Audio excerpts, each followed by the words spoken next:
Hello, नमस्कार. सगळ्यात आधी तर खूप खूप स्वागत आहे सर आपलं. नमस्कार. आणि पहिलाच प्रश्न आपल्याला विचारते आहे. विदर्भातील आत्महत्या आणि शेतीचे बदलते स्वरूप लक्षात घेता हा प्रश्न. विदर्भात शेतकरी आत्महत्यांचा आकडा देशात सर्वाधिक आहे. परंपरागत पिकांच्या कमी उत्पादन क्षमतेपासून ते हवामान बदलापर्यंत अनेक घटक त्यामागे आहेत. पण अशा वेळी शेतकऱ्यांना आर्थिकदृष्ट्या सक्षम करण्यासाठी कोणते व्यवहार्य पर्याय आणि दीर्घकालीन उपाय आपण पाहता? आपलं मत.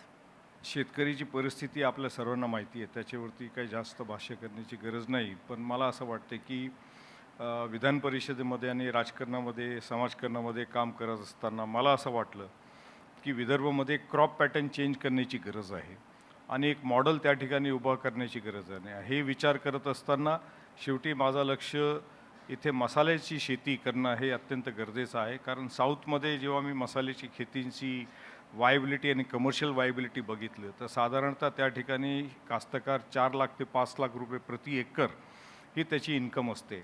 आणि म्हणून मी डॉक्टर वेणुगोपाल यांच्या मार्गदर्शनाखाली जे फॉर्मर HOD ICARचे आहेत त्यांना विनंती करून मागील 5-7 वर्षापासून मसाल्याची शेती आम्ही त्या ठिकाणी करायला सुरुवात केली.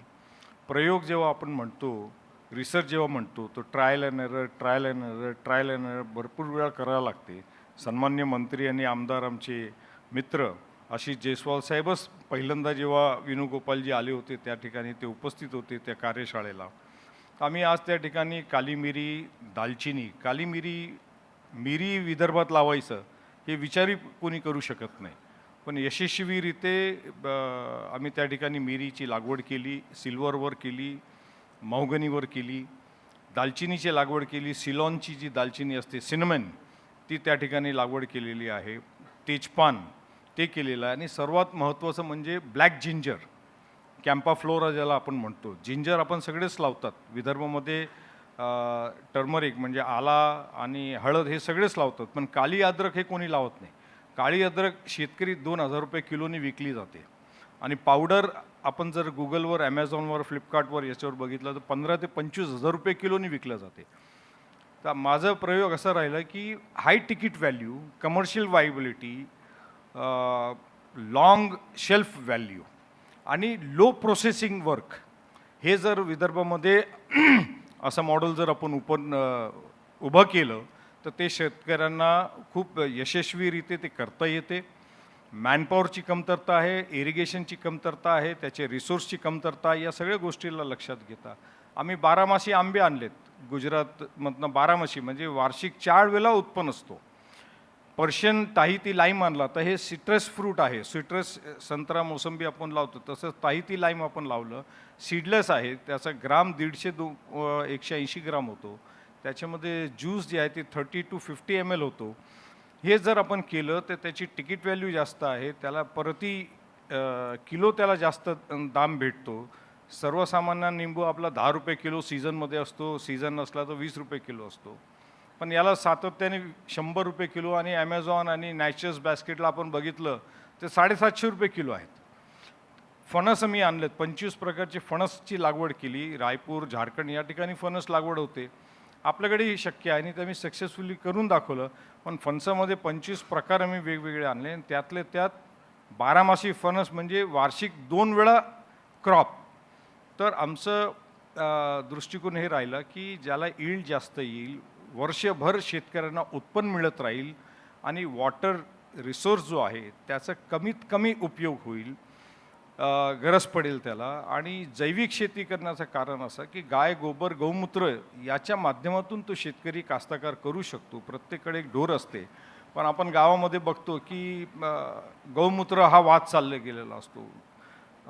गावाच्या बाहेर पूर्ण शेणचा हा डोंगर असतो, तो शेण शेतकरी उचलतो, शेतात टाकतो. त्याच्यामध्ये एवढे मोठमोठे किडे असतात आणि शेतात ते टाकल्यानंतर ते त्याचं मल्टिप्लिकेशन किड्यांचं होतो. मग त्याच्यासाठी तो फर्टिलायझर वापरतो, मग पेस्टिसाइड्स वापरतो. तर या सगळ्या गोष्टींना कमतरता आणण्यासाठी जैविक शेती केली आम्ही. दशपर्णी वापरतो, नीममलम वापरतो, गौकृपा अमृत वापरतो आणि हे सगळं शेतकरीला शक्य आहे कारण हे सगळं त्याच्या शेतात उपलब्ध आहे. म्हणजे कॉस्ट ऑफ ॲग्रिकल्चर हे रेड्यूस करणं हे महत्त्वाचं आहे विदर्भामध्ये. पाणीचा रिसोर्स जेवढा आहे त्याच्यामधनं 12 महिने त्याला उत्पन्न कसं मिळेल. काळी मिरी तुम्ही उत्पन्न झाली का त्याचा प्रोसेस झिरो प्रोसेसिंग आहे. फक्त बेरीजसारखी काढलं, ग्रीन नेटवरती सुकवलं की मिरी तयार झाली. दालचिनी पण शेतकरी स्वतः हार्वेस्टिंग करू शकतो. वर्ष, 2 वर्ष, 3 वर्ष ठेवू शकतो. या सगळंच करून त्या ठिकाणी आपण जे मला प्रश्न विचारलं की आपण मात कसं करणार, प्रश्न सगळ्यांना माहिती असतो. त्याच प्रश्नावरती नुसतं प्रश्न उपस्थित करण्यात काय अर्थ नाही. आणि म्हणून स्वतःच्या शेतामध्ये जर मी एक मॉडेल तयार करू शकलो, हा माझा दृष्टिकोन होता. आणि मला आनंद आहे की आज मी तो मॉडेल तयार केलेला आहे. माझी इच्छा एवढीच असेल की शासनाने त्या मॉडेलचं रिप्लिकेट करावं, युनिव्हर्सिटीजमध्ये करावं, ॲग्रिकल्चर युनिव्हर्सिटीजमध्ये करावं, कॉलेजमध्ये करावं, जेणेकरून विदर्भाचा शेतकरी जो निराश झालेला आहे त्याची नेक्स्ट जनरेशन तो शेती करायला बघत नाही. ते शहरामध्ये जाऊन हाऊसकीपिंग, सिक्युरिटी, डिलिव्हरीची कामं करतात. म्हणजे जनरेशन टू जनरेशन शेतकऱ्यांचे नष्ट झालेले आहेत. याच्यातनं जर त्याला भार काढायचा असेल तर शासनाने कुठेतरी एक पाऊल पुढे यायला पाहिजे, नवीन उपक्रम राबवला पाहिजे, मॉडेल तयार करायला पाहिजे. कर्नाटका, आंध्रा या बरेच ठिकाणी विदर्भाची जी परिस्थिती आहे, पाणी नाही आहे, वॉटर स्पॅन खूप लांब आहे, इरिगेशन नाही आहे, पण त्या ठिकाणी शासनाने इनिशिएटिव्ह घेतलं, कास्तकारांनी इनिशिएटिव्ह घेतलं. 25,000 हेक्टरमध्ये जॅकफ्रूटचं लागवड केलं आहे. फणस, ज्याला आपण कटाली म्हणतो. आता फणस फक्त आपल्याला 2 प्रकारचे माहिती असतात, पण 25 पेक्षाही जास्त त्याचे प्रकार आहेत. प्रकार सोडून द्या, पण फणसाचा उपयोग फक्त फळासाठी माहिती आणि भाजीसाठी माहिती आहे. पण फणसाचे जे पालं आहेत ते लाईव्हस्टॉकसाठी फॉडर आहे. फणसाचा जो लाकड आहे, टिंबर, फर्निचर, त्याच्यासाठी आहे. आणि it is more expensive, equally expensive like teakwood. तर मी माझ्या शेतामध्ये शॉर्ट टर्म, मिड टर्म आणि लाँग टर्म तेवढंच पाणीमध्ये 10,000 लिटर पाणी प्रति एकर प्रति दिवस आम्ही आठवड्यामध्ये 2दाच पाणी देतो. जो फर्टिलायझर, पेस्टिसाईड जो शेतकरी वापरतो त्याला मिनिमम 40,000 पाणी लागतो. सिट्रसचा जर असेल तर त्याला 1,00,000 लिटर पाणी लागतो. आणि तोच पाणी आम्ही 10,000 लिटरमध्ये 5 crop, short term, mid term आणि लाँग टर्ममध्ये 5-5 क्रॉप त्या ठिकाणी घेतलेले आहेत, जे विदर्भासाठी उपयोगी आहेत. Thank you so much. आणि अगदी विस्तृत पद्धतीने आपण उत्तर दिलं आहे. बरं, आपणच आत्ता बोललात की विदर्भात जसं पारंपरिक पिकांसोबत तुम्ही मसाल्यांच्या विविध पिकांचे यशस्वी प्रयोग केलेत. पण माझा प्रश्न असा आहे की ही नवी पिकं घेताना आलेल्या अडचणी आणि उपलब्ध संधी तसेच मसाला शेतीची विदर्भातील व्यवहार्यता कशी पाहता तुम्ही? मसाल्याचं डिमांड अँड सप्लाय रेशो जर आपण स्टॅटिस्टिक्स बघितलं, राज्याचं बघितलं, महाराष्ट्राचं बघितलं आणि देशाचं जर बघितलं, तर आजसुद्धा आपण बरंच काही स्पायसेस हे इम्पोर्ट करतो आहे. महाराष्ट्रामध्ये आपण अन्य राज्यातनं इम्पोर्ट करतो, म्हणजे कर्नाटक आणि केरळातनं येते. महाराष्ट्रात स्वतः कोकणमध्ये आपण म्हणतो की स्पायसेस होतात. पण तुम्ही जे स्टॅटिस्टिक्स बघितलं, ChatGPTवर जा, तुम्ही AIनी बघा आणि गुगल करून बघा, तर महाराष्ट्रात स्वतः स्पायसेसमध्ये सेल्फ सस्टेन नाही आहे. तर डिमांड हा खूप आहे, सप्लाय खूप लिमिटेड आहे. म्हणून स्पायसेसला डिमांड सप्लाय किंवा वायबिलिटीचा हा प्रश्नच नाही आहे, हा प्रॉब्लेमच नाही आहे. आणि किंमत, ब्लॅक पेपर रिटेल मार्केट APMCमध्ये 500-700 रुपये किलो आहे आणि रिटेल मार्केटमध्ये 900 पासून तर 1500 रुपये किलो आहे. सिनमेन होलसेल मार्केटमध्ये 700 रुपये किलो आहे, रिटेल मार्केटमध्ये 1200 रुपये किलो आहे. तेजपान 150 ते 200 रुपये किलो आहे. आपण चिंचची शेती करायचं आपण बंद करून टाकलं विदर्भामध्ये. चिंचची बरेच ग्राफ्टेड व्हरायटी येऊ लागली. आता Karnataka is the highest leading producer of tamarind. Cashew हा आपल्या राज्यामध्ये विदर्भच्या पट्ट्यात होत नाही असं म्हणतात. मी सक्सेसफुली त्याची हार्वेस्टिंगही केली आणि मल्टिप्लिकेशनही केलेलं आहे. कॅश्यू आपण विदेशांना इम्पोर्ट करतो. आपल्याला वाटते की कॅश्यूचं आपण सेल्फ सस्टेन्ड आहोत, बिलकुल नाही. आपण कॅश्यू इम्पोर्ट करतो. दालचिनीचं तुम्हाला सांगितलं, चिंचचं सांगितलं, कॅश्यूचं सांगितलं, मिरीचं सांगितलं, ब्लॅक जिंजरचं मी सांगितलं, सिट्रस लेमनचं सांगितलं, फणसाचं मी तुम्हाला सांगितलं. अजून कितीतरी प्रकार आम्ही त्या ठिकाणी शेतामध्ये केलेला आहे. म्हणजे सेम वॉटरमध्ये 5-5, 6-6 क्रॉप आम्ही त्या ठिकाणी एक असे सक्सेसफुल मॉडेल उभं केलेलं आहे. Thank you so much. आणि मसाल्याच्या अर्थव्यवस्थेची ताकद आणि शेतकऱ्यांसाठी लाभाचा रोडमॅप यांना लक्षात घेता पुढील प्रश्न माझा. काळी मिरी, जायफळ, दालचिनी, इलायची यासारख्या उच्च मूल्य पिकांचे जागतिक स्तरावर मोठे अर्थकारण अ, आहे आणि या बाजारपेठेत विदर्भातील शेतकऱ्यांना कोणत्या संधी उपलब्ध होऊ शकतात आणि त्याचा लाभ घेण्यासाठी कोणती मॉडेल्स किंवा धोरणात्मक बदल गरजेचे आहेत असं तुम्हाला वाटतं? भारत देश हा आपल्या सर्वांना कल्पना आहे की आपण मसाल्यासाठी प्रचलित होतो, खूप फेमस होतो आणि आजसुद्धा साऊथ हे मसाल्यासाठी फेमस आहे. जगभरामध्ये चिल्लीचा वापर तिखट खाण्यासाठी होत नाही.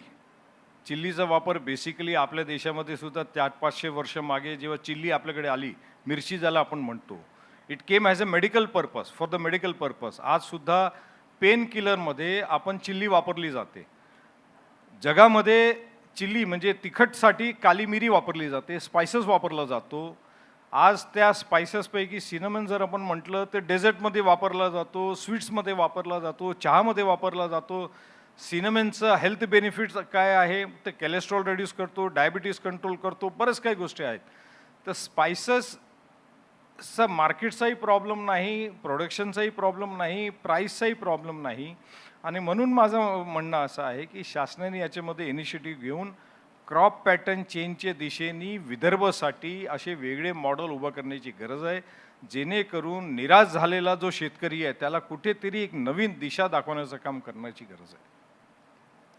भारत सरकार आणि महाराष्ट्र शासन मसाला शेतीसाठी अनेक प्रोत्साहन योजना राबवत आहेत. संशोधन संस्था, सबसिडी, प्रशिक्षण आणि प्रक्रिया उद्योग या सर्वांच्या परिणामकारक वापर शेतकऱ्यांनी कसा करावा आणि सरकारला तुम्ही कोणती धोरणात्मक पावले उचलण्याचे आवाहन कराल? केंद्र सरकारच्या माध्यमातून मला वाटतं स्पाइस बोर्डचं काही काम चालू आहे, काही जळगावच्या क्षेत्रामध्ये चालू आहे, काही नंदुरबारमध्ये चालू आहे, काही चंद्रपूर, काही गडचिरोलीमध्ये चालू आहे, पण लिमिटेड आहे. मनरेगाच्या माध्यमातून ते केलं जात आहे तिकडे, पण ते खूप लिमिटेड आहे. तेजपान किंवा फॉरेस्ट्री एरियामध्ये आदिवासींच्या माध्यमातून खूप छोट्या प्रमाणात केलं जात आहे. का नवीन असं खूप मोठ्या प्रमाणामध्ये संशोधन या नावाने केलं जात नाही. खूप खूप धन्यवाद. आपण शेतीविषयक बऱ्याच गोष्टींविषयी विस्तृत माहिती आम्हाला दिली आहे आणि आपले खरंच खूप खूप आभार की आपण आजच्या या कार्यक्रमाला उपस्थित झालात. थँक्यू. धन्यवाद. धन्यवाद.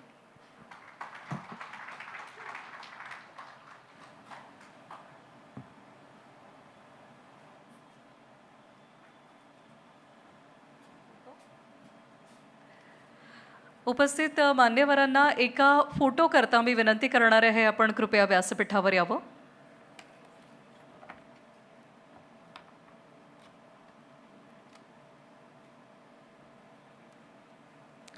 मी विनंती करते आहे, आत्ताच आपण ज्यांचं डिस्कशन इथे ऐकलेलं आहे असे आपले पॅनल मेंबर श्री मुझफ्फर हुसैन यांना की एका फोटो करता कृपया सर आपण व्यासपीठावर यायचं आहे.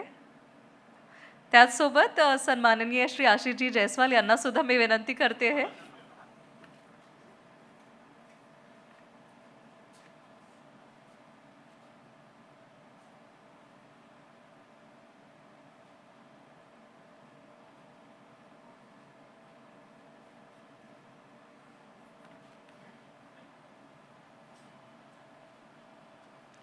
खूप खूप धन्यवाद सर. धन्यवाद.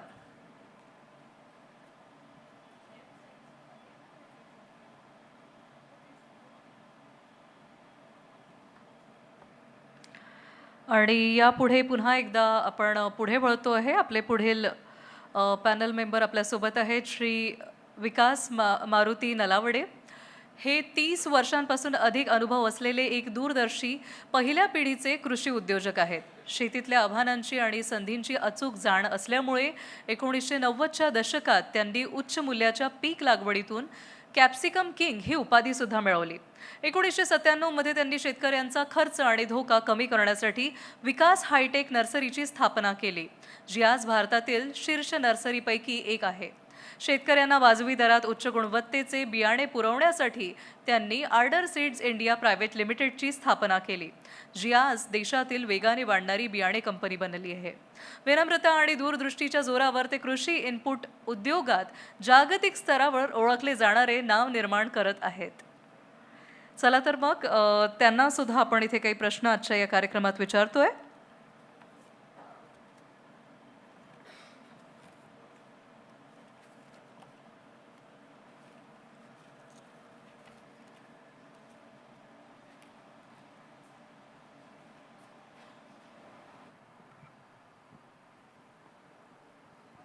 खूप खूप स्वागत आहे सर आजच्या या कार्यक्रमात. पहिलाच प्रश्न, शेतमजूर ते शेतकरी आणि यशस्वी नर्सरी व्यावसायिक, बियाणे उद्योजक ते IPOच्या दिशेने प्रवास करणारी कंपनी, हा प्रवास नेमका कसा होता? तर प्रवास सुरुवात जी झाली माझी ती अगदी गरीब शेतकरी कुटुंबात एक घरची 1 एकर शेती आणि त्यातनं मग बाहेरच्या आजूबाजूच्या शेतीत शेतमजुरी करायला लागायची आणि इथनं सुरुवात झाली. पर पण सांगली जिल्हा म्हणजे पश्चिम महाराष्ट्रातला हा असा भाग होता त्यावेळी की एकदम भाजीपाल्यासाठी सगळ्यात मोठं हब होतं. तसंच द्राक्ष पीक, गुलाब पीक अशा शेतीसाठी एकदम मोठी शेती पिकवणारा आमचा एरिया होता आणि त्या एरियात माझा जन्म म्हणजे ते माझं नशीब समजतो मी. तर तिथून माझा प्रवास दुसऱ्याच्यात मजुरी करून परत भाडेपट्ट्यानं शेती घेत भाजीपाल्याची शेती करायला लागलो आणि भाजीपाल्याची शेती आजूबाजूला अर्धा एकर 1 एकर शेती पिकवत होते आणि त्या परिस्थितीत जी शेती चालू केली ते सिमला मिरची 10-10, 15-15 एकरमध्ये सिमला मिरची मी पिकवायला लागलो आणि सिमला मिरची पिकवता बाकीचे सगळा भाजीपाला करता करता 60-70 एकरमध्ये भाजीपाल्याची शेती मी पिकवायला लागलो. तर हे शेती 60-70 एकरपात्र पोचणं हा माझ्यासाठी खूप संघर्षमय होता. कारण त्यावेळची परिस्थिती अशी होती की वातावरणातील बदलतं वातावरण, मार्केटमधील मागणी आणि तो पुरवठा, त्यात दर जो आहे ती दराची घसरण राहायची, रेट मिळायचे नाहीत. कधी त्यावेळी रोपवाटिका नव्हत्या आणि स्वतःची रोपं स्वतः बनवायला लागायची. मग कधी आणि रोपं बनवणं म्हणजे पहिला 1 महिना हा खूप नाजूक काळ असायचा रोपांचा आणि त्या 1 महिन्यात आपल्याला कधी पाऊस जादा झाला तरी रोपं मरून जायची, कधी टेम्परेचर ऊन वाढलं तरी रोपं खराब होऊन जायची आणि जरी शेतात रोपं ती लावली तरी 30% 40% मर लागायची आणि त्यामुळं शेतीचं मोठं नुकसान व्हायचं. तर बऱ्याच वेळेला असं व्हायचं की योग्य हंगाम गाठणं, ज्या वेळेला योग्य हंगामात योग्य व्हरायटीची निवड, हे पण त्यावेळेला मोठं चॅलेंज होतं. आणि जर आपण शेती चांगली पिकवली, भाजीपाला चांगला पिकवला आणि मार्केटला घेऊन गेलो तर मार्केटला त्यावेळी तसा दर लागणं हे पण मोठं चॅलेंज होतं.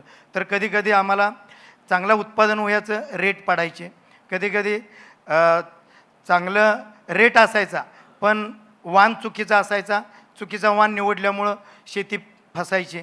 कधी वाण चांगला निवडला, रेट पण मार्केटला चांगले आहेत पण वातावरण एकदम विपरीत राहायचं, वातावरणाला जुळवून घेणाऱ्या व्हरायट्या नसायच्या आणि त्यामुळं पण बरेच नुकसान व्हायचं. तर ह्या सगळ्या संघर्ष करत करत शेती यशस्वी करत गेलो आणि हे शेती करत असताना मला समस्या आल्या त्या समस्या माझ्या शेतकरी बंधूंना यायला नकोत म्हणून 1997ला जी नर्सरीची सुरुवात झाली आणि नर्सरीत आजूबाजूचे शेतकरीच मला खूप डिमांड करू लागले की भाजीपाल्याची शेती पिकवताना मला एक सवय झाली की जे करणार ते मोठं करणार आणि जे करणार ते नंबर 1 करणार. त्यामुळंच भाजीपाल्याच्या शेतीत मी जवळपास 60-70 एकरपात्र पोहोचलो. तर तोच स्वभाव, तेच ताकद मी नर्सरीत चालू केली आणि नर्सरीत जी अर्ध्या एकरात चालू केलेली नर्सरी 2010पर्यंत बघता बघता 10 वर्षात ती भारतातल्या टॉपच्या 4-5 नर्सरीमध्ये आम्ही पोहोचलो. तिथं 60-70 एकरमध्ये परत नर्सरी चालू झाली आणि त्या नर्सरीत जवळपास 50 acre poly house, 40 acre shade net house असं प्रवास चालू झाला आणि त्यामध्ये मग शेतकऱ्यांना ज्या नेमक्या अडचणी होत्या त्या अडचणीवर आपण काम करत गेलो आणि नर्सरीचा व्यवसाय मोठा होत गेला. पण त्यात अशा अडचणी होत्या की त्यावेळी हे जे बियाणं बनत होतं हे बियाणं जास्तीत जास्त मल्टीनॅशनल कंपन्या आणि बाहेरच्या देशातून इम्पोर्ट व्हायचं आणि त्यावेळेला त्याचे रेट जास्त असायचे आणि आपल्या मातीला, आपल्या नेचरला, हवामानाला सूट होणाऱ्या व्हरायट्या मिळणं हे मोठं चॅलेंज होतं. त्याचबरोबर व्हरायट्या ज्या बाहेरून येत होत्या त्या व्हरायट्या शॉर्टेज राहायच्या आणि आपल्या देशातला पैसा हा बाहेरच्या देशात जायचा आणि जर हीच सीड आपल्या देशात बनवलं गेलं आणि आपल्या मातीला, आपल्या हवामानाला, आपल्या शेतकऱ्यांना, आपल्या बाजारपेठेला सूट होणाऱ्या वाण जर आपण निर्माण करू शकलो तर आपला आपल्या देशातला पैसा बाहेरच्या देशात जायचा कमी होईल आणि हेच सीड आपण जर बाहेरच्या देशात एक्सपोर्ट करू शकलो तर बाहेरच्या देशातला पैसा आपण आपल्या देशात येऊ शकतो आहे, परकीय चलन आपण आपल्या देशात येऊ शकतो आहे. ह्या विचारानं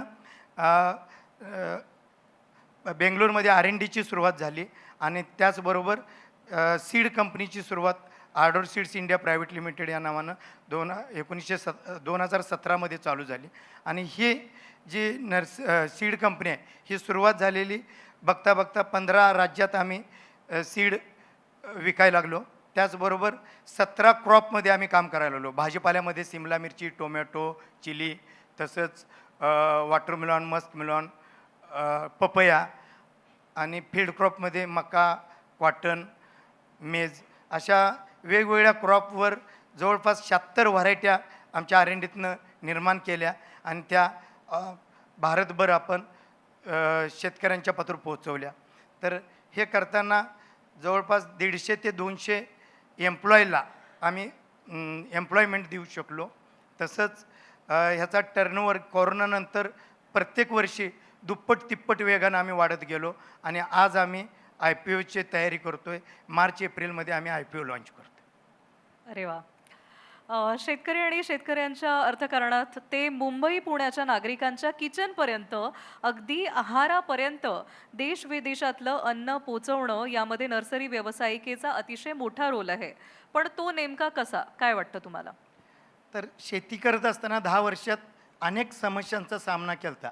त्यात सगळ्यात महत्त्वाचं होतं की रोपं वेळेत मिळत नाहीत आणि रोपं मिळाली तर त्या रोपांची क्वालिटी रोपं जर नाही मिळाली आणि योग्य वेळी जर नाही मिळाली तर आपल्याला हंगाम वाया जातो किंवा जी काय मार्केटमध्ये संधी आहे चांगला रेट मिळवायची किंवा चांगलं उत्पादन मिळवायची ती संधी शेतकरी गमावतो आहे. आणि हे लक्षात आल्यावर आपण शेतकऱ्यांना आम्ही हजर स्टॉक, बेस्ट क्वालिटी आणि फास्ट सर्व्हिस ह्या 3 ह्याच्यावर आम्ही काम चालू केलं आणि शेतकऱ्यांना जेव्हा मागेल त्यावेळेला आमच्याकडे रोपं उपलब्ध राहतील अशी आम्ही रिस्क घेऊन रोपं तयार ठेवली. तसंच क्वालिटीत जे काय मला समस्या आल्या त्या रोपांच्या बाबतीत, शेतीच्या बाबतीत त्या समस्यांचं त्याच्यावर मात करून आम्ही त्या क्वालिटीची रोपं दिली जी शेतकऱ्यांना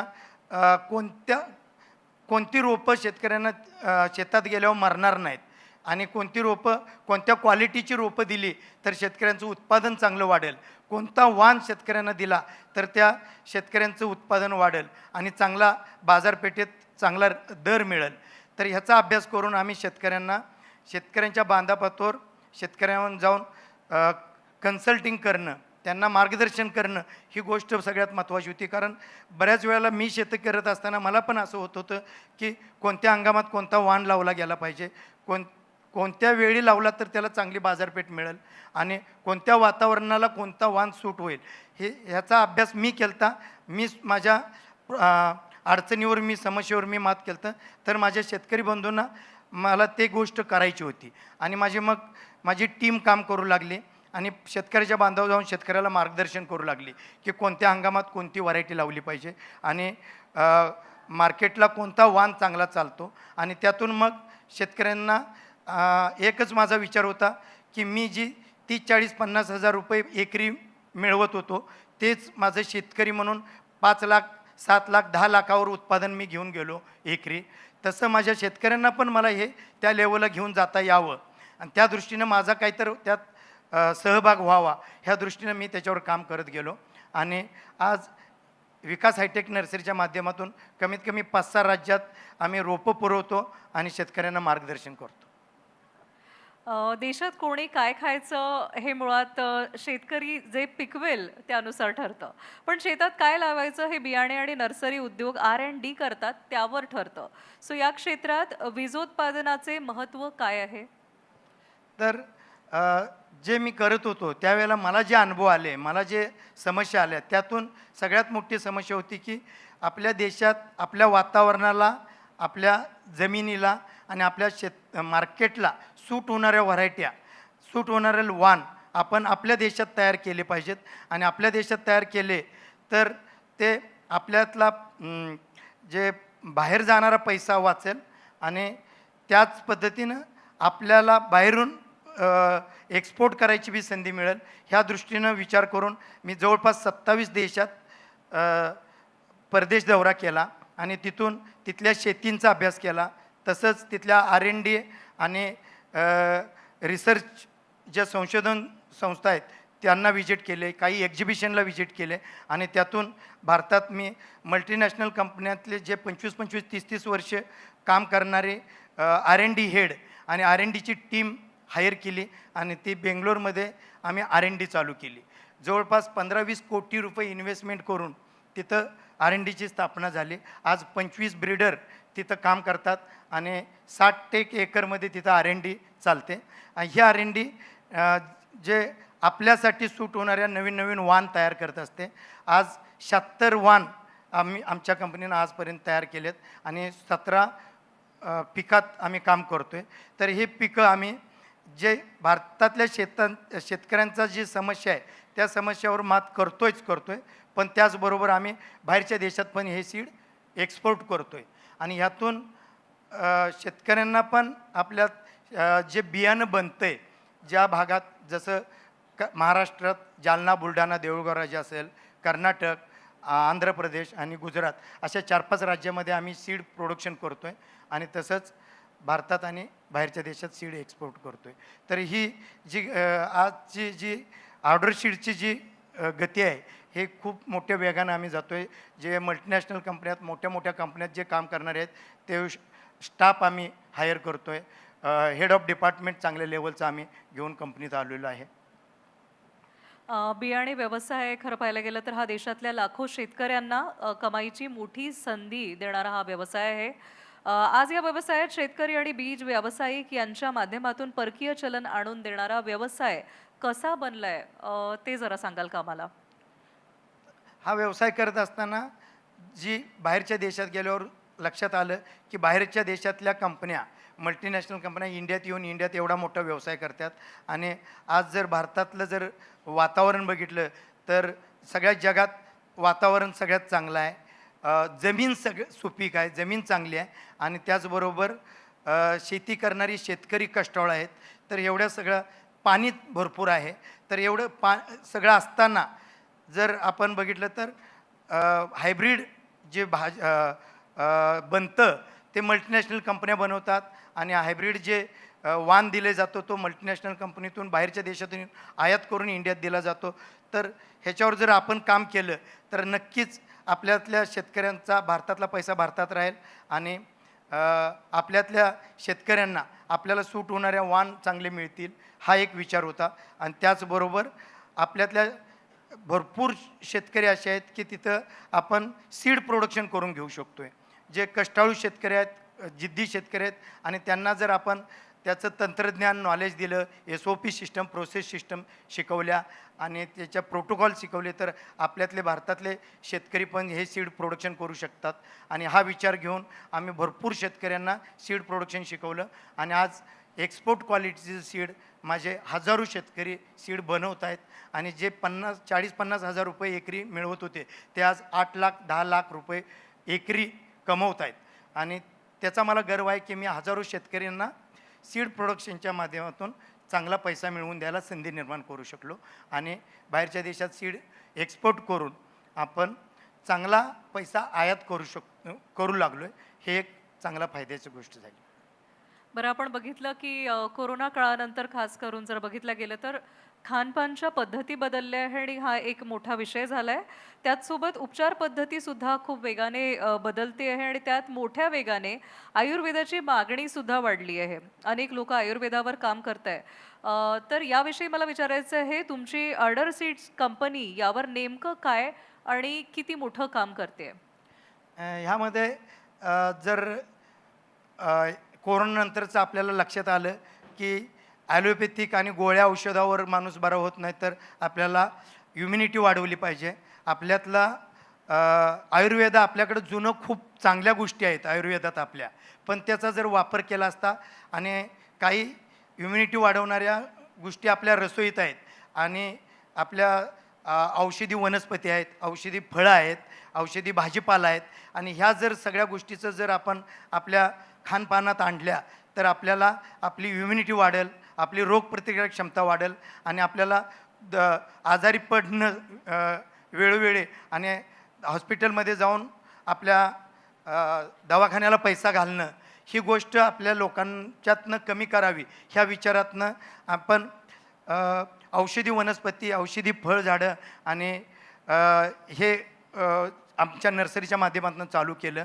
आणि आज आम्ही शेतकऱ्यांना आणि आपल्या शहरी भागात लोकांना ह्याचं रोपं जी तयार फळं आहेत आणि औषधी वनस्पतीची जी रोपं आहेत ते प्लांट आम्ही लोकांना पुरवतो आहे. त्याचबरोबर औषधी वनस्पतीपासून आपल्याला त्याचा ज्यूस असेल, त्याचे ॲक्स्ट्रॅक्शन असेल ते काढून त्याचं शेतकऱ्यांना लोकांना पोचवणं हे एक आम्ही काम करतो आहे आता. सध्याच्या काळात आपण बघतोय हे की तरुण पिढी आणि त्यातही खास करून तरुणी ज्या आहेत त्या म्हणतात की शेतकरी नवरा नको ग बाई असं म्हणून सरळ नाकतोंड मुरगळतात. आणि याचसोबत शेती क्षेत्रात यायला तरुणाई सुद्धा तयार नाही आहे. पण शेती क्षेत्रात भविष्यात मोठ्या संधी खुणावत आहेत. तुम्ही स्वतः आज काही लाख शेतकऱ्यांना रोजगार देत आहात.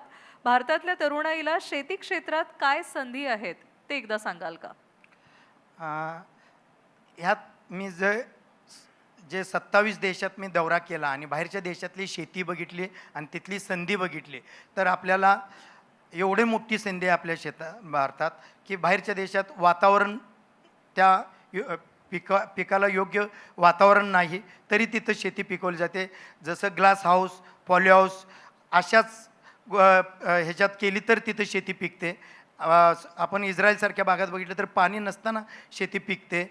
दुबईसारख्या भागात आपण बघतोय आता शेती ते पिकवायला लागल्यात जिथं माती नाही आणि पाणी नाही तरी पण शेती पिकते. आणि आपल्याकडं मुबलक प्रमाणात पाणी आहे, पाऊस आहे, वातावरण चांगलं आहे, सुपीक जमीन आहे आणि कष्ट करणारा आपला 60 ते 65% लोक आज शेती व्यवसायात आहेत. तर एवढं सगळं असताना आपण जर शेतीच्या बाबतीत बघितलं तर खूप मोठी संधी आहे.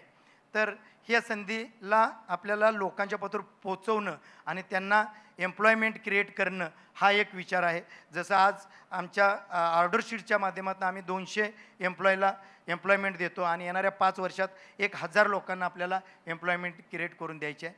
त्याचबरोबर जर नर्सरीच्या माध्यमातून बघितलं तर बऱ्याच आपल्या नर्सरीत गेली 1997 पासून 30 वर्ष झालं जवळपास मी नर्सरी करतो आहे आणि त्या नर्सरीत चा व्याप जवळपास 3-4 ब्रँचेसमध्ये काम करतो आहे. तर मी नसताना हे नर्सरी चालतात. तर ह्या नर्सरीच्या SOP प्रोसिजर सेट आहेत. तर हे नर्सरीचा व्यवसाय मी भारतभर ज्या नवीन पिढींना करायला संधी निर्माण करून देऊ शकतो. जसं फ्रँचायझी मॉडेल ज्या भारतभर घेऊन जातो आहे आणि भारतातल्या कितीतरी लोकांना आपण नर्सरी उभा करायला आपण त्यांना हेल्प करू शकतो आहे. आणि त्याचबरोबर नर्सरी आणि शेती तसंच सीड कंपनी या माध्यमातून भारतात भरपूर संधी आहेत आणि त्या संधीचं आजच्या पिढीला सोनं करता यावं हाच विचार आहे माझा. खूप खूप धन्यवाद आणि खूप छान पद्धतीने आपण या सगळ्याच प्रश्नांची उत्तरं दिली आणि खूप खूप आभार पुन्हा एकदा की आपण आजच्या या कार्यक्रमात उपस्थित झालात. एका फोटो करता फक्त मी आपल्याला विनंती करणार आहे सर, प्लीज आपण इथेच थांबायचं आहे आणि ज्यानंतर आपण लगेचच पुढे वळणार आहोत.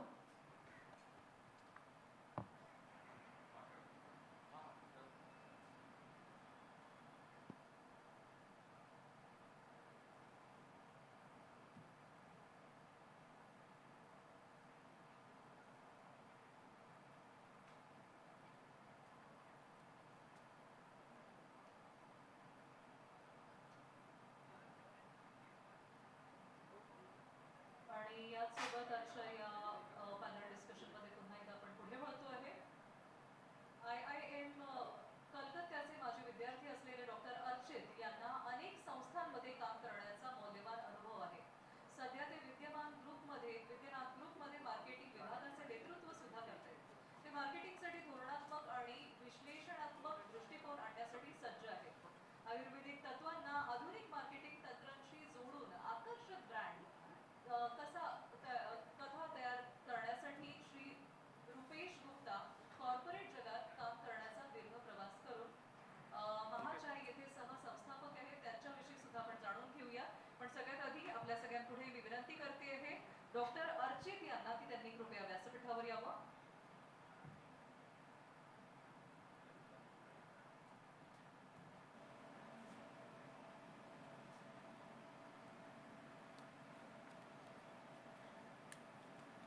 डॉक्टर अर्चित आपल्यासोबत आज इथे उपस्थित आहेत. पहिला प्रश्न सर आपल्याला विचारणार आहे मी.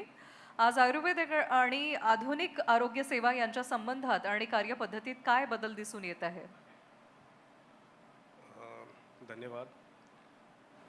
आधुनिक म्हणजे मॉडर्न मेडिसिन आणि आयुर्वेदाचा संबंध तसा बघायचा गेला तर आयुर्वेद हे आपल्या भारतातलं सर्वात जुनं तसं म्हणायचं गेलं सर्वात जुनी पॅथी आहे. 5000 वर्ष जुनी पॅथी आहे आयुर्वेदा. त्यानंतर चायनीज मेडिसिन आली जे 3000 इयर्स ओल्ड आहे. आणि त्यानंतर आपण बघायला गेलो तर मग मॉडर्न चा जन्म झाला हिपोक्रेटिसनी केला 5th सेंचुरीमध्ये अँड ऑल. तसं बघायचं गेलं तर आयुर्वेदाचा इतिहास फार जुना आहे आणि आयुर्वेद हा पिढ्यानपिढ्या भारतीय संस्कृतीमध्ये रुळलेला आहे. भारतामध्ये म्हणजे आजही म्हणजे जरी आम्ही म्हणतो की आम्ही मिलेनियल्स आहोत पण आपले आजी आजोबा आजही घरामध्ये त्रिफळा चूर्ण किंवा सीतोपलादी चूर्णांसारखे उपचार करत असतात, महासुदर्शन काढ्यासारखे उपचार घेत असतात. पण जसा वेळ बदलतो तसा आयुर्वेदही बदलायला लागलेला आहे. आयुर्वेदामध्ये सुद्धा मॉडर्न पॅरामीटर्स, सायंटिफिक इव्हॅल्युएशन्स, R&Ds हे जोरात चालू आहे. आणि बैद्यनाथसुद्धा 100+ इयर्स जुनी संस्था आहे. असं म्हणायला हरकत नाही की भारतातली सर्वात मोठी आयुर्वेदा कंपनी आहे. आणि याच गोष्टीला लक्षात घेता, बदलते कन्झ्युमर्स लक्षात घेता, बदलत्या परिस्थिती लक्षात घेता, लाईफस्टाईल बदलता आयुर्वेदाला एक मॉडर्न लुक देण्याची किंवा मॉडर्न सायंटिफिक बॅकअप देण्याची बैद्यनाथची तयारी आहे. आणि त्याच अनुषंगाने आपण सिद्धायुगसुद्धा लॉन्च केलेला आहे. तुमचा प्रश्न की मॉडर्नप्रमाणे आयुर्वेदा कसं बदलतो आहे तर सर्वात म्हणजे मी सुरुवात करेल कन्झ्युमर्सपासून. मीन्स मुळात मुद्दा कन्झ्युमर्सचा आहे. आज कन्झ्युमर्स खूप इव्हॉल्व झालेला आहे. आज कन्झ्युमर्स सायंटिफिक बॅकअप असलेल्या प्रॉडक्ट्सला प्रतिसाद देतो, लेबल्स वाचतो, मुळात म्हणजे सोर्सिंग कुठून झालं आहे आज प्रॉडक्टचं ते बघतो. म्हणजे बऱ्याचशा आयुर्वेदामध्ये अशा कंपनीज आहेत ज्या मॅन्युफॅक्चर दुसरीकडे होतात आणि मार्केट कोणीतरी दुसरं करतं. त्याच्यामुळे थोडीशी क्वालिटी, एफिकसी, स्टँडर्डायझेशनमध्ये परिणाम दिसतो. आणि म्हणून कदाचित आयुर्वेदाला एक दुसऱ्या सेकंड पॅथीमुळे बघण्यात येतं आज भारतामध्ये. पण मुळात कन्झ्युमर इतके अवेअर झाल्यामुळे कंपनीजची पण रिस्पॉन्सिबिलिटी वाढली आहे. आणि मी हे समजतो की ॲलोपॅथमध्ये जरी प्रत्येक ठिकाणी आयुर्वेद आज सक्षम म्हणण्याऐवजी मी म्हणेल की जे क्रॉनिक डिसीजेस आहेत त्याच्यामध्ये इमिडिएट रिझल्ट देणारा जरी आयुर्वेदा नाही आहे, जसं म्हणजे आता सर्जरी करायची तिथे आयुर्वेदा जरी नाही आहे, पण मुळात ती वेळच न यावी यासाठी सर्व मॅन्युफॅक्चरर्स, आयुर्वेदा मॅन्युफॅक्चरर्स सज्ज आहेत. आणि मॉडर्न पॅरामीटर्सला धरून, मॉडर्न मेडिसिनला धरून पूर्ण आपल्या लॅब्स त्यांनी हे केलेलं आहे. आणि त्याप्रमाणे आयुर्वेदा आज मॉडर्न फार्माकोलॉजीला टक्कर देते आणि आयुर्वेदा कन्झ्युमर्ससाठी उपलब्ध आहे. बरं, एक साधारणतः बघितलं गेलं आहे की सर्वसामान्यांचा एक समज आहे की आयुर्वेदा खूप हळू कार्य करतं. तर यावर तुमचं काय मत आहे आणि या समस्येचं निराकरण तुम्ही कसं कराल? नाही, अंडरस्टँडेबल आहे ही गोष्ट की Ayurveda is slow acting. But I would like to say की आयुर्वेदा स्लो ॲक्टिंग न म्हणता आयुर्वेदा सस्टेनेबल आहे हे म्हणता येईल. आज आयुर्वेदा लोक जे घेतात, लोक मुळात आयुर्वेदांकडे लोक अनफॉर्च्युनेटली वळतात सेकंड आणि थर्ड ऑप्शन म्हणून.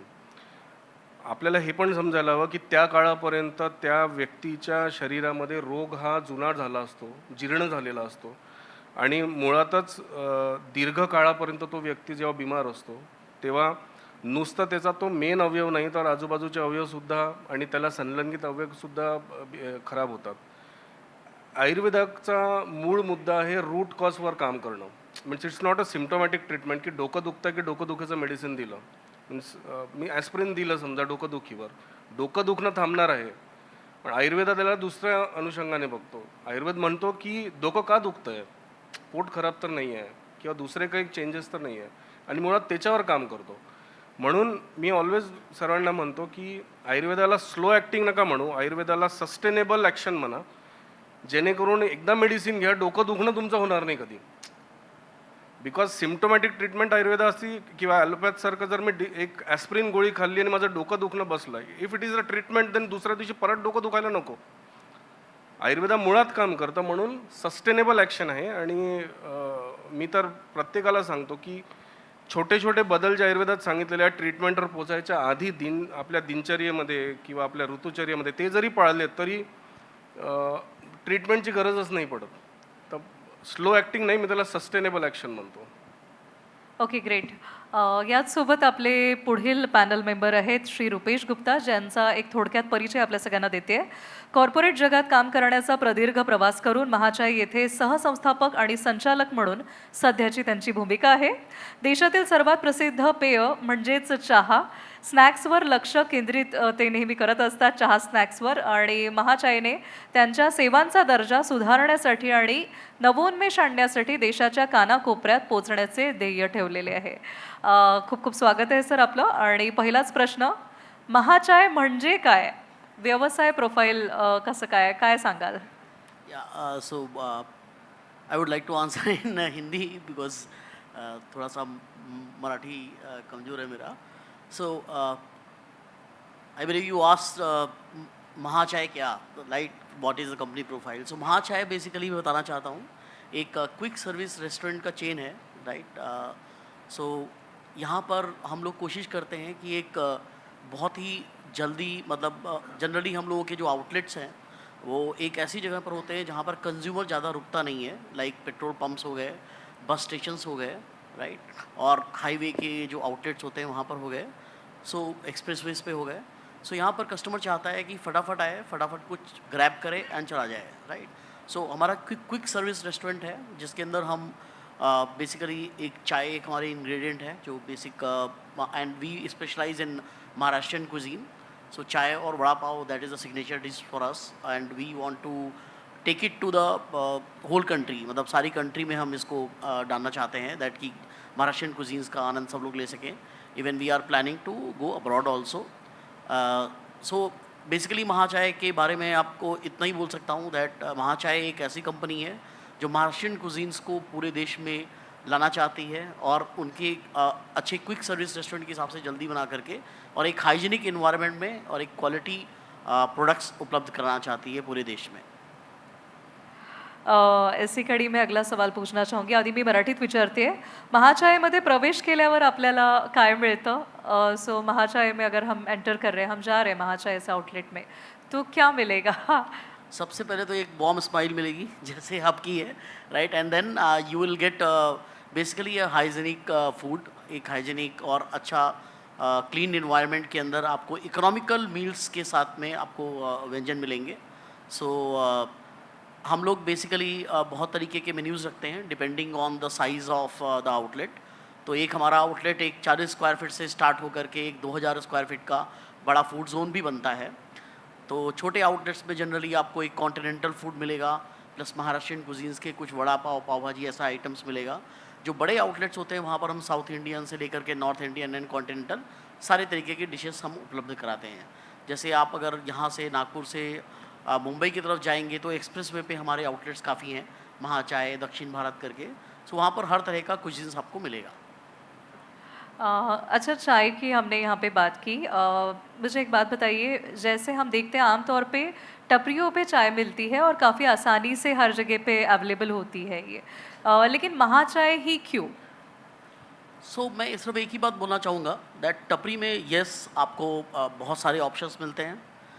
टपरी में सिर्फ एक ही चीज़ का, मतलब जो मुझे पर्सनली, जो मैंने जब कंट्री में घूमा काफ़ी जगह पर और लेना चाहे, ऑब्वियसली जब आदमी ट्रैवल करता है तो चाहता है कि एक सबसे बढ़िया जो आपको अरेंजमेंट दिखता है कि थोड़ा सा फटीग हो गया या थोड़ा सा थक गया तो आदमी सोचता है एक चाय हो जाए, right.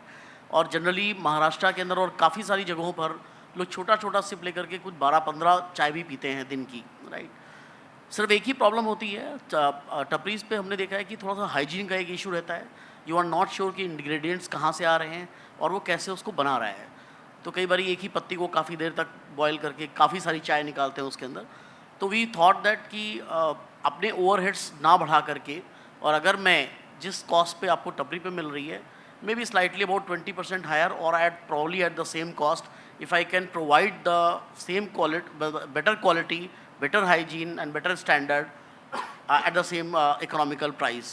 So that is what you will get at Mahachai, and why you should prefer Mahachai from the tapri. That is the point which I want to make. And plus होता क्या है कि everybody wants to uplift themselves, they want to elevate themselves. तो महाचाय कोशिश करता है कि that कि जो लोग टपरी पे चाय पी रहे हैं वो थोड़ा सा एक बेटर हाइजीनिक कंडीशंस में probably very nominal increase of the price they can go it. माझा पुढला प्रश्न डॉक्टर अर्शित यांना असणार आहे. आपण बघितलं कोविड-19 महामारीनंतर आयुर्वेदिक उत्पादनांच्या संदर्भात ग्राहकांच्या वर्तनात काही बदल आलेला आहे. सो हे मोठं बदल घडलं आहे या वर्तनात, काय वाटतं तुम्हाला? कोविड-19 नंतर किंवा कोविडचे जे दोन्ही तिन्ही वर्ष होते त्याच्यामध्ये कन्झ्युमर हेल्थ सेंट्रिक झालं, which is a fantastic thing happened over that bad phase. आज सर्व लोक हेल्थ कॉन्शियस झालेले आहेत. लोकांचं इम्युनिटी आणि सर्वात दुर्लक्षित करण्यासारखा भाग म्हणजे स्ट्रेस, याच्याकडे सुद्धा लक्ष आहे. आज 10 पैकी 8 लोकांना समजतं की स्ट्रेस आल्यावर कॉर्टिसॉल वाढतो शरीरामध्ये आणि कॉर्टिसॉलमुळे काय काय नुकसान होतं आपल्या अवयवांना हे लोकांना समजायला लागलं आहे. जसं मी मगाशी सांगितलं, लोक आजकाल लेबल वाचतात, लोक क्लेम्स वाचतात. पूर्वी काय व्हायचं, आयुर्वेदला थोडंसं ओल्ड स्कूल समजलं जायचं आणि त्यामुळे आयुर्वेदी मेडिसिन आहे ना, कुछ नाही होता, साईड इफेक्ट नाही होता, घ्या जेवढं घ्या, मर्जी आहे तेवढं घ्या. पण हे योग्य नाही, हा समज योग्य नाही. आणि कोविडनंतर हा जो विजन आहे लोकांचा मेडिसिन्सकडे बघण्याचा, हा चेंज झाला. आज जसं म्हटलं मी, आज इन्ग्रेडियंट पॅनल वाचतात, लोक बघतात की अश्वगंधा किती मिलीग्राम आहे, कुठून सोर्स केलेला आहे. लोक आज बघतात की अश्वगंधा जो घेतलेला आहे हा चांगल्या क्वालिटीचा आहे की नाही आहे, त्या कंपनीनी बरोबर रिसर्च करून इन्ग्रेडियंट्स वापरलेले आहेत की नाही आहे. बरेचसे गोष्टी जशा आज जसं शॅम्पू विकत घ्यायला जातात, लोक बघतात पॅराबेन फ्री आहे की नाही शॅम्पू, आहे ना. कुठलीही गोष्ट आज कन्झ्युमर इतका अवेअर झालेला आहे कुठलंही प्रॉडक्ट खरेदी करायच्या आधी. आणि सर्वात मोठा रोल डिजिटलचा याच्यामध्ये. डिजिटलनी आज प्रत्येक इन्ग्रेडियंटला, प्रत्येक प्रॉडक्टला इतकं सोपं बनवणं समजण्यासाठी. आणि विशेषतः कोविडनंतर जेव्हा लोक इम्युनिटीचा खूप वाईब झालेला, लोकांना समजून गेलं की इम्युनिटी फक्त औषधांनी नाही आहे, तर इम्युनिटी ही लाईफस्टाईल चेंजेसमुळे सुद्धा येते. इम्युनिटी चांगले प्रॉडक्ट्स खाल्ल्याने येते, चांगली लाईफस्टाईल जगल्याने येते, वेळेवर झोपल्याने येते. तर हा मोठा चेंज आहे जो आहे म्हणजे कन्झ्युमर्समध्ये झाला आहे. आणि डेफिनेटली त्याच्यामुळे बऱ्याचशा माल प्रॅक्टिसेस थांबल्या आहेत, कंट्रोलमध्ये आल्या आहेत, कारण कन्झ्युमर स्वतः जागरूक झाला आहे आता. आणि त्यामुळे एफिशियंट औषधं आज मार्केटमध्ये अवेलेबल आहे. आणि त्याचप्रमाणे कंपनीजसुद्धा कन्झ्युमरचा माइंडसेट लक्षात घेतात, त्याप्रमाणे कार्य करते. एकंदरीत लक्षात आलेलं आहे की कन्झ्युमर जाणकार झालेला आहे, जागरूकसुद्धा झालेला आहे. बरं, पुढील प्रश्न माझा असा आहे की आजची डिजिटल फर्स्ट जनरेशन आयुर्वेदाशी कशी जोडली जाते आणि या पिढीपर्यंत पोहोचण्यासाठी प्रमुख आव्हानं कुठली येतात? जेनझीज म्हणतो आपण, डिजिटल फर्स्ट जनरेशन असला. मिलेनियल्स म्हणजे 35च्या वरचे लोक ज्यांना म्हणतो आपण. ही दोन्ही जनरेशन सरप्रायझिंगली टेक सॅव्ही. या दोन्ही जनरेशनला आज क्लॅरिटी पाहिजे. आज जसं सरांनी सांगितलं की टपरीवरची चहा आणि महाचायसारखा फ्रँचायझीमधली चहामध्ये जो फरक आहे हा कळतो लोकांना आज. People are willing to pay. People have become value conscious, but still people prefer health over anything, over money I would say. तर आजकालच्या जनरेशनला क्लॅरिटी पाहिजे, आजकालच्या जनरेशनला कंपेलिंग स्टोरी टेलिंग पाहिजे. कुठलंही प्रॉडक्ट आज मार्केटमध्ये जेव्हा अवेलेबल आहे त्या प्रॉडक्टच्या मागे आज आपण बघतो इन्फ्लुएन्सर्स रील्स बनवतात, UGCs बनतात. या सर्व गोष्टी याच्यासाठी बनतात की मॅन्युफॅक्चरर वॉन्ट्स की कन्झ्युमरला किती सोप्या भाषेत मी समजून सांगू. 50 वर्षाच्या आधी डाबर च्यवनप्रकाशनी ॲड सुरू केली. TV मध्ये श्रीराम लागू यायचे आणि श्रीराम लागू एक चांगली 2-2.5 मिनिटाची ॲड राहायची ती. तर लोकांना पहिले काय होतं, च्यवनप्रकाश आणि कोणता तरी इन्फ्लुएन्शियल व्यक्ती सांगतोय काहीतरी म्हणून चांगला रिझल्ट मिळेल आपल्याला, या अनुषंगाने घ्यायचे लोक प्रोडक्ट्स विकत. पण डिजिटल एजमध्ये हा बॅरियर तुटला आहे. लोक आज कुठलेही प्रॉडक्ट विकत घेताना सर्फ करतात, इंटरनेटवर रिव्ह्यूज बघतात, प्रॉडक्टचे रिव्ह्यूज बघतात. पहिले कॅटेगरी बेस्ड रिव्ह्यूज राहायचे, आजकाल प्रॉडक्ट बेस्ड रिव्ह्यूज मिळतात गुगलवर म्हटलं तर. प्लस AIनी त्याच्यात ॲड केला आहे. AI इन्ग्रेडियंट वाईज बेनिफिट सांगतो, माझ्या तुमच्या शरीरासाठी कसं आहे, तुमच्या वेटला तुमच्या हाईटला धरून ते प्रॉडक्ट आहे की नाही सुटेबल हे सांगतं. तर कन्झ्युमर फार अवेअर झाली आहे आणि कन्झ्युमर डिजिटल जनरेशनला अप्रोच करण्यासाठी मॅन्युफॅक्चरर्सला पण तेवढं इव्हॉल्व व्हावं लागलं आहे, R&D मजबूत करावं लागलेलं आहे. तुम्ही दुसरा याच्यातलाच प्रश्न विचारला की आव्हानं काय आहेत. सर्वात मोठं आव्हान म्हणजे false claims. Many manufacturers does false claims, mean ते एस्टॅब्लिश्ड प्लेयर्स नसतात, नुकते नवीन आलेले असतात, फॉल्स क्लेम करतात. कोविडच्या काळात बरेच फॉल्स क्लेम बघितले, कोणी मी नाव नाही घेणार, पण लोकांनी कोविड बरा करतो हे सुद्धा क्लेम्स केलेले आहेत. तर काय होतं, कन्झ्युमरचा विश्वास तुटतो आणि मेडिसिनसारख्या क्षेत्रामध्ये false claim is a crime. I would say it's a crime. आणि म्हणूनच बैद्यनाथमध्ये आणि सिद्धायूमध्ये आमचं regulatory department, legal department, QC डिपार्टमेंटकडून प्रत्येक कम्युनिकेशन व्हॅलिडेट केलं जातं. ते DMRAच्या अंडर येतं नाही येतं याचं बघण्यात येतं आणि कुठलाही फॉल्स क्लेम कुठलीही बैद्यनाथ कंपनी करत नाही. क्लिअर कट कम्युनिकेशन, क्लॅरिटी देणं हे आमचं काम आहे. सिद्धायू थ्रू आम्ही मॉडर्न प्रॉडक्ट्स, रिसर्च प्रॉडक्ट्स आज आणतो. आमची बहादुराला इथे नागपूरला एक वेल इक्विप्ड R&D लॅब आहे, हायटेक आयुर्वेदिक R&D लॅब आहे. बहादूरला आमचं GMP सर्टिफाईड प्लांट आहे.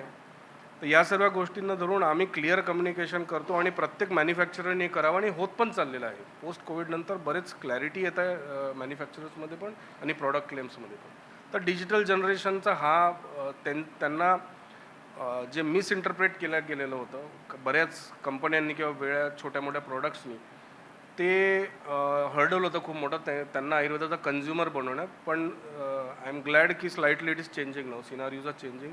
People now search before buy and म्हणूनच बैद्यनाथसारखे कंपनीजचे प्रॉडक्ट्स विकले जातात आणि बऱ्याचशा ज्या माल प्रॅक्टिसेस करणाऱ्या कंपनीज होत्या त्या साईडलाईन झालेल्या आहेत. आपण आता सिद्धायू या नावाचा उल्लेख केला. माझा पुढला प्रश्न तोच असणार होता. तोच आहे in fact.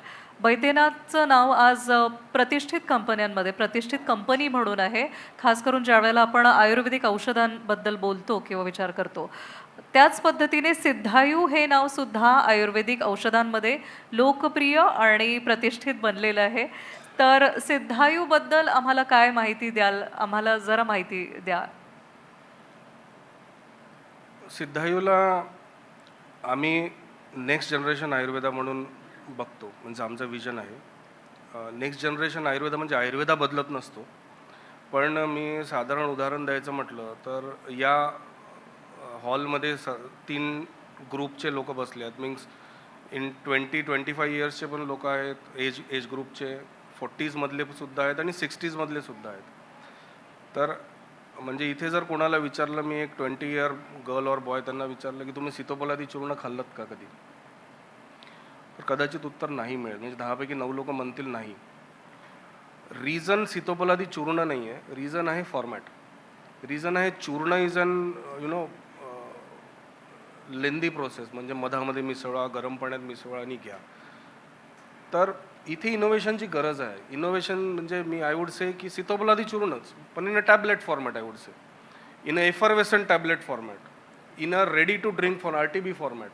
So, this type of innovations is required, and that's why Baidyanath is an core therapeutic Ayurvedic company. Classical medicines आम्ही प्रमोट करतोय 100पेक्षा जास्त वर्षापासून.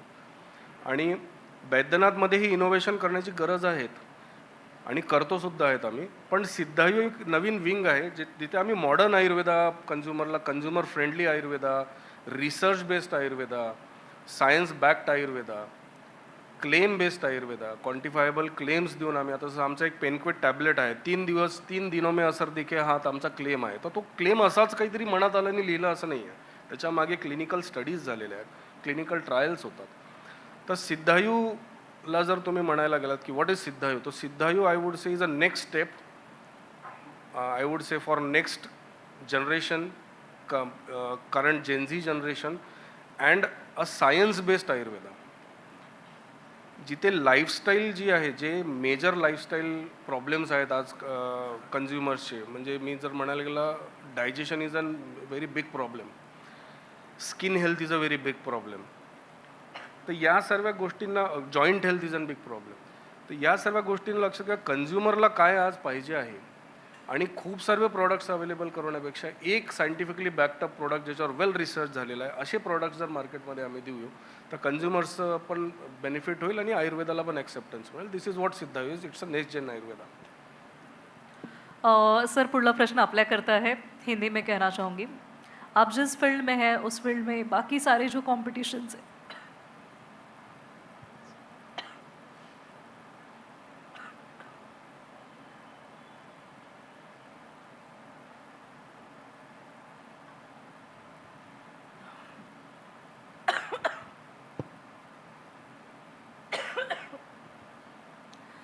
बाकी कॉम्पिटिशन्स के बारे में क्या कहना चाहेंगे? सो कंपटीशन ऑब्वियसली टी एक ऐसी चीज़ है जो हर जगह अवेलेबल है और हर सिटी में काफ़ी सारी अवेलेबल है, राइट. सो कंपटीशन में दो तरह के कॉम्पिटिशन्स हैं इसके अंदर. एक तो जैसे आपने बोला टपरी टाइप का एक कंपटीशन जो आपको जनरल मिलता है. दूसरा कंपटीशन आपको एक बड़े प्लेयर्स हैं, like let's say you have heard Chaayos है, चाय पॉइंट है. ये सारे लोग जनरली जो है वो प्रीमियम सेगमेंट में ऑपरेट करते हैं, because generally business model successful banana वो 15 रुपए की चाय बेच के थोड़ा डिफिकल्ट है. उसके लिए आपको काफ़ी सारे काम करने पड़ेंगे, लाइक आपको अपना ओवरहेड्स कम करना पड़ेगा और आपको ऐसे कमर्शियल्स वाले स्पेस लेने पड़ेंगे जहाँ पर आपको कॉम्पिटिटिव एज है, that you are getting at a lower commercial so that you can offer basically at a lower value, right. So competition काफ़ी सारे हैं, बट कुछ प्रीमियम सेगमेंट में काम करते हैं, कुछ बिल्कुल ही लोअर सेगमेंट में है. So we are basically filling the gap between these two segments जहाँ पर हम लोग हैं. महाशय की फ्रेंचाइजी के बारे में अगर बात करें तो फ्रेंचाइजी अगर हासिल करनी है तो उसके बारे में क्या प्रोसेस है? सो हमारा एक डेडिकेटेड लैंडलाइन नंबर है which is basically 80078 end 85000. End plus आप ये सारी इन्फॉर्मेशंस महाचाय.in वेबसाइट पे जान सकते हैं. तो हमारे बेसिकली 3-4 तरीके के मॉडल्स हैं जो हम फ्रेंचाइजी में भी देते हैं. ज़्यादातर अभी अप्रॉक्सीमेटली 60 to 70% आउटलेट्स तो हमारे कोको मॉडल हैं, जिसको हम बोलते हैं company own company operated. There is a one model जहाँ पर लोग बोलते हैं कि मैं पैसा लगाना चाहता हूँ बट मैं उसको मैनेज नहीं कर सकता. तो वो मॉडल होता है एक franchise invested and company operated. So उसने पैसा लगाया but he is a silent investor. It doesn't bother about day to day activities. तो वो चाहता है कि हम चलाएं. तो ऐसा एक हमारा मॉडल है जिसके अंदर हम रेवेन्यू शेयर पे काम करते हैं. एक हमारा फोफो करके मॉडल होता है जिसके अंदर फ्रेंचाइजी ही ओन करता है और फ्रेंचाइजी ही ऑपरेट करता है. That model is also there where we provide a setup, complete setup and support. एक तीसरा मॉडल है जिसके बारे में अभी हम आगे और भी बात करेंगे, जो आपका नेक्स्ट सवाल. पुढला प्रश्न आपल्याकरता, नागपूर शहरामध्ये आयुर्वेद क्षेत्राशी संबंधित कोणते नवीन प्रवाह किंवा विशेष बदल दिसून येतात? नागपूर फूड लविंग लोकांनी भरलेलं आहे आणि बघतो आपण की बिंज इटिंग आणि लेट नाईट इटिंग, म्हणजे Nagpur people loves food. Means any kind of food, whether it a street food, whether it's in a 5-star hotel or whatsoever. Savji. It's a disaster. So actually food loving people is not a problem. Problem is ज्या टाईपचं food. C Nagpur तसंही मी जर म्हणेल की already इथे खूप जास्त heat असते, खूप जास्त थंडीसुद्धा पडते. तर बरंचसं टेम्परेचरसुद्धा आहे ना, फ्लक्च्युएशन्स चालू राहतात वर्षभरात. आणि आपली खाणपान आणि लाईफस्टाईल त्याप्रमाणे असायला पाहिजे, जी होत नाही. म्हणजे मी जे नेमकं बघतो इथे मोस्टली नागपूरमध्ये जर बघायला गेलं तर डायजेस्टिव्ह इश्यूजचे प्रॉब्लेम खूप आहेत, फॅटी लिव्हरचे प्रॉब्लेम्स खूप आहेत आणि वुमन हेल्थवर चांगला इथे आहे. इम्युनिटी लेड प्रॉडक्ट चांगले विकले जातात आणि एक स्पेसिफिकली जर बघायला गेलं तर पाईल्स रिलेटेड प्रॉब्लेम नागपूरमध्ये भरपूर बघायला मिळतात. It's due to the spicy eating culture of Nagpur and many of them I have seen की बरेचसे लोक पाईल्ससाठी टेम्पररी ओरल मेडिसिन्स घेत असतात, लोकल मेडिसिन्स ॲप्लिकेशन करत असतात किंवा ट्रीटमेंट्स घेत असतात. पण मुळात जर बघायला गेलं तर सर्व बिघडते चुकीच्या खाणपाणीमुळे आणि चुकीच्या लाईफस्टाईलमुळे. आमचं एक समजा मी आता म्हटलं तर एक सीड पाईल्स नावाचं औषध आहे जसं, तर ते सीड पाईल्स हे पाईल्सवर फार इफेक्टिव्हरित्या काम करतं. त्याच्यामध्ये असले इन्ग्रेडियंट्स आहे जे ना तुमचं फक्त पाईल्स ठीक करत, पण तुमचा कॉन्स्टिपेशनवर सुद्धा काम करतं. बिकॉज कॉन्स्टिपेशन अल्टिमेटली अफेक्ट्स किंवा लँड्स इन टू पाईल्स. ज्याही व्यक्तीला आज कॉन्स्टिपेशन आहे त्यांनी सर विचार केला की त्याला पुढे जाऊन पाईल्स होण्याची शक्यता खूप जास्त असते. तर असे काही प्रोडक्ट्स जे दोन्ही जागेवर काम करतात, जे म्हणजे नुसतं पाईल्सच नाही तर मूळ कॉजवर सुद्धा काम करत आहे, अशा टाईपचे प्रॉडक्ट्स मार्केटमध्ये अवेलेबल आहे सध्या आणि नागपूरकर ते यूज पण करतात भरपूर.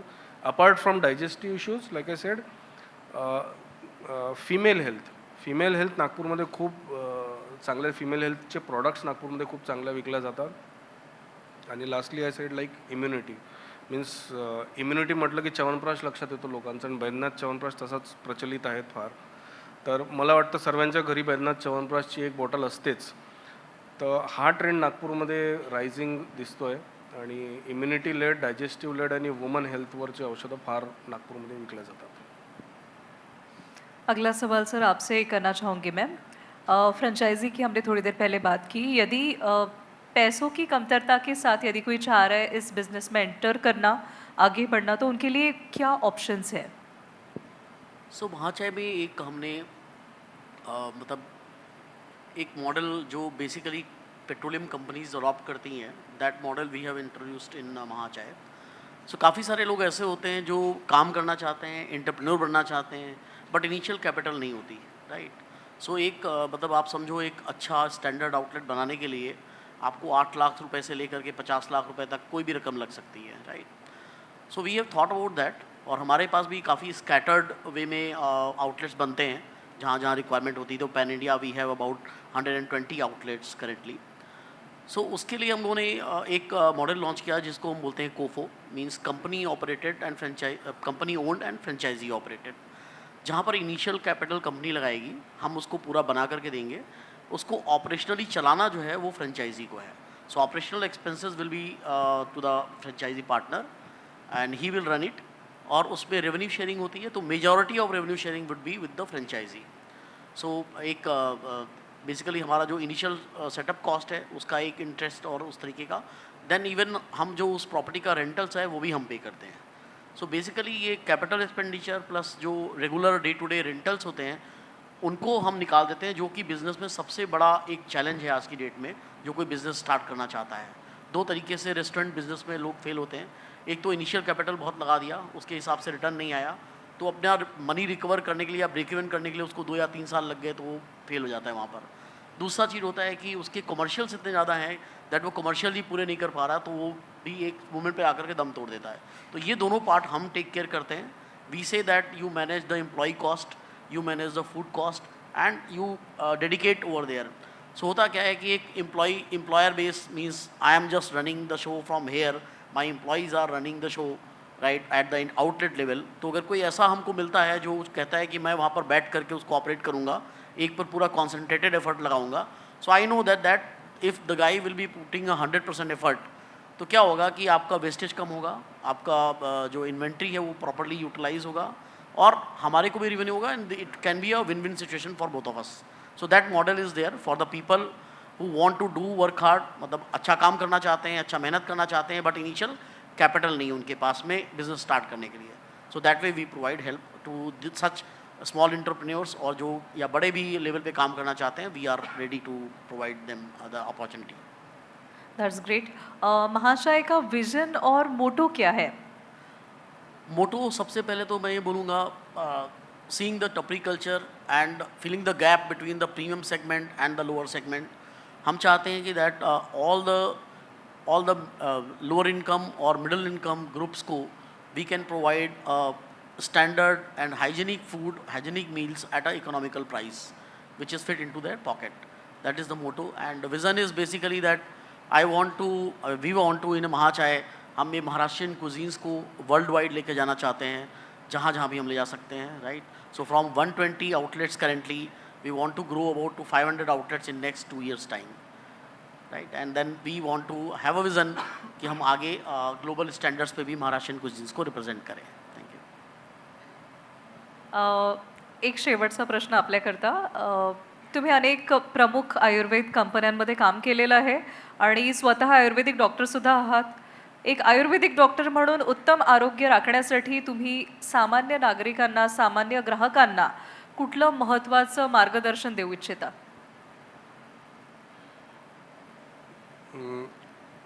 जसं आयुर्वेदामध्ये सांगितलेलं आहे, जसं आमचं शिक्षण झालं, तर आयुर्वेदाच्या शिक्षणात फर्स्ट इयरमध्ये आम्हाला नुसतं हे शिकवण्यात आलं की दिनचर्या काय असते, ऋतुचर्या काय असते, काय खायचं काय नाही खायचं, कोणत्या ऋतूत कसं वागायचं, कोणत्या ऋतूत कोणते कपडे घालायचे, हे सुद्धा लिहिलेलं आहे आयुर्वेदामध्ये, अष्टांग हृदयामध्ये सूत्रस्थान म्हणतो आम्ही त्याला. सेकंड इयरमध्ये आम्हाला वनस्पतीचं ज्ञान देण्यात आलं, वेगवेगळे हर्बो मिनरल्स म्हणजे मिनरल्सचं ज्ञान देण्यात आलं.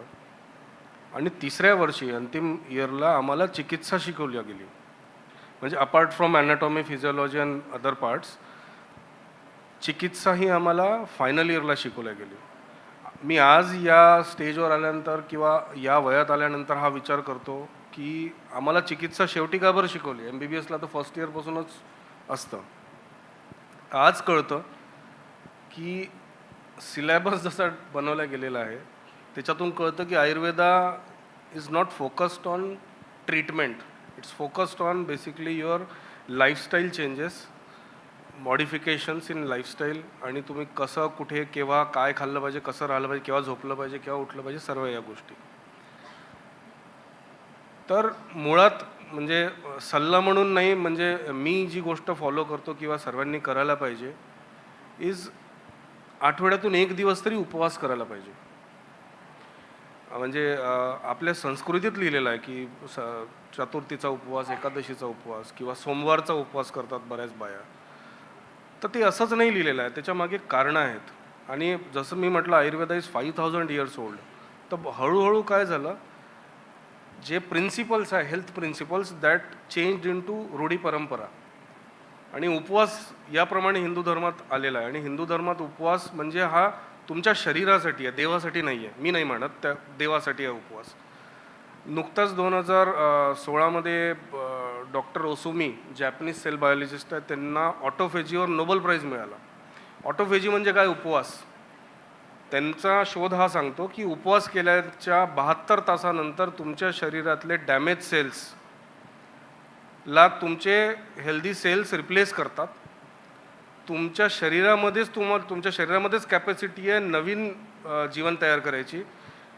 डॅमेज सेल्समुळे आपण म्हातारं होत जातो आणि बिमाऱ्या लागतात आपल्याला. 72 तासाच्या उपवासानंतर automatic damage cell flush out होतात बॉडीतून आणि नवीन तुमचे ऑर्गन्स रिप्लेनिश होतात आणि ऑटोमॅटिकली फॅट डिपॉझिशन जे झालेलं आहे शरीरामध्ये ते निघून जातं. टॉक्झिन्स सर्व शरीराच्या बाहेर निघतात. तर आठवड्यातून एक दिवस तरी उपवास करायला पाहिजे. दुसरा एक सल्ला म्हणजे आठवड्यातून एक सौम्य विरेचन घेतलं पाहिजे. सौम्य विरेचनचा मिनिंग हा की माइल्ड लॅक्झेटिव्ह इफेक्ट येईल असा मेडिसिन्स घेतली पाहिजे. मेडिसिन्स नाही म्हणेल, घरी एरंडचं तेल कोणालाही घरी असतं सर्वांच्या, किंवा मागवून घेता येईल. आणि थोडीशी सुंठ टाकून म्हणजे शनिवारी रात्री समजा आपण घेतलं, रविवारची सुट्टी असते, शनिवारी रात्री आपण घेताना 1 कपामध्ये 2 चमचे एरंड तेल आणि थोडंसं चिमूटभर सुंठ हे टाकलं तर सुंठीमुळे इन्फ्लेमेशन कमी होते बॉडीतलं. बरेचशा लोकांना माझा पोटाचा घेर वाढलेला आहे, शरीर वाढलेलं आहे, हे लोकांना वाटतं फॅट आहे. It's not fat, it's an inflammation. It's an inflammation on your organs. लिव्हरचे डिसीजेस सुरू होतात, आतड्यांवर सुजन येते, माहीत पण नाही पडतं आपल्याला. आणि हळूहळू मग तो दैनंदिन रुटीन होऊन जातो की मला भूक नाही लागत, मला ॲसिडिटीज होते. लोकांना वाटते की मी काहीतरी विचित्र खातो म्हणून होतं, पण no, it's a deposition of several years. तर सुंठी आणि एरंडसारखे औषधं घेतल्याने तुमची सिस्टीम फ्लश आउट करा आठवड्यातून एकदा. दुसऱ्या दिवशी छान उपवास करा, लघु अन्न खा. आणि तिसरं सर्वात महत्त्वाचं म्हणजे योग्य वेळेवर आहार घेणे आणि योग्य वेळेवर झोप घेणे. सकाळचं जेवण शक्यतोवर 12च्या आत करायला हवं. संध्याकाळचं जेवण सूर्यास्ताच्या आधी करायला हवं. चला, बरेच आज लाईफस्टाईल अशी आहे की 6 वाजता कोण जेवतं, पण ज्यांना शक्य आहे त्यांनी तर करावं. आणि ज्यांना शक्य नाही आहे त्यांनी झोपेच्या आणि रात्रीच्या जेवणाच्या मध्ये कमीत कमी 3.5 ते 4 तासाचं अंतर ठेवावं. बऱ्याच लोकांना 90% लोक म्हणजे वर्किंग पीपल जेवतात आणि झोपतात. तर ते योग्य नाही तुमच्या शरीरासाठी, तुमच्या पोटासाठी, तुमच्या पाचनासाठी. आणि पचन जर व्यवस्थित तर तुमचं पूर्ण बॉडी व्यवस्थित राहणार. आणि कुठलाही आयुर्वेदिक प्रॉडक्ट विकत घेताना किंवा कुठलेही मेडिसिन्स विकत घेताना किंवा कुठलेही हेल्थ प्रॉडक्ट विकत घेताना प्लीज रीड लेबल्स. लेबल वाचा, संशोधन करा. आज एन्सायक्लोपीडिया तुमच्या हातात आहे, खिशात आहे, मोबाईलमध्ये. गुगलवर प्रॉडक्ट्स टाक म्हणजे लिहा आणि त्या प्रॉडक्टचे रिव्ह्यूज वाचा आणि त्यानंतर ते प्रॉडक्ट विकत घ्या. ऑथेंटिक आयुर्वेदिक प्रॉडक्ट्स विकत घ्या. नवीन कंपनीज, स्वस्त दर याच्यामध्ये न जाता, जरी व्हॅल्यू ओरिएंटेड कन्झ्युमर्स आपण आहात तरीसुद्धा मी प्रिफर करतो हेल्थपेक्षा महाग काहीच नाही किंवा स्वस्त काहीच नाही. म्हणून choose the medicines effectively, choose trusted partners, choose people who are in centuries in this business, ज्यांना कळतं, जे प्रिफर करतात हेल्थकेअरला कसं स्ट्रॉंग बनवावं आणि आयुर्वेदाला कसं पुढे जावं. त्यापैकी एक कंपनी जशी बैद्यनाथ आहे.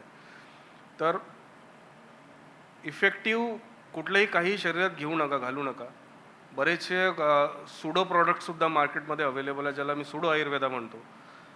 त्याच्याने दिशाभूल होऊ नका देऊ. आणि खास करून यंग जनरेशनला कॅफिनचं प्रमाण खूप वाढलं यंग जनरेशनमध्ये, which is actually harmful. Means लोक म्हणतात की ब्लॅक कॉफी सकाळी सकाळी उपाशी पोटे पिल्याने लिव्हरवरची सूज कमी होते, पण अनफॉर्च्युनेटली तुमच्या एका कपामध्ये तेवढी कॅफिन नाही आहे जेवढी लिव्हरची सूज कमी करायला लागते. तर don't go in to false claim, don't go in to reels. लोक काय सांगतात काय नाही, म्हणजे जागरूक व्हा. आणि आयुर्वेद मेडिसिन्स जर घ्यायचे तर आयुर्वेदाचार्यांकडे जा, कारण की ती पण एक पॅरलल पॅथी आहे जिथे जाणकार आयुर्वेदिक डॉक्टर्स आज बसले आहे आणि तुमच्या शरीराचं संपूर्ण आकलन करून ते मेडिसिन्स देतील तुम्हाला.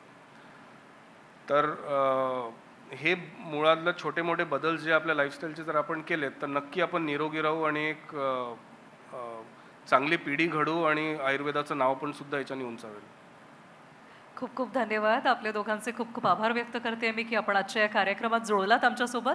एका फोटो करता फक्त आपल्याला विनंती करणार आहे, आपण प्लीज व्यासपीठावरच थांबावं.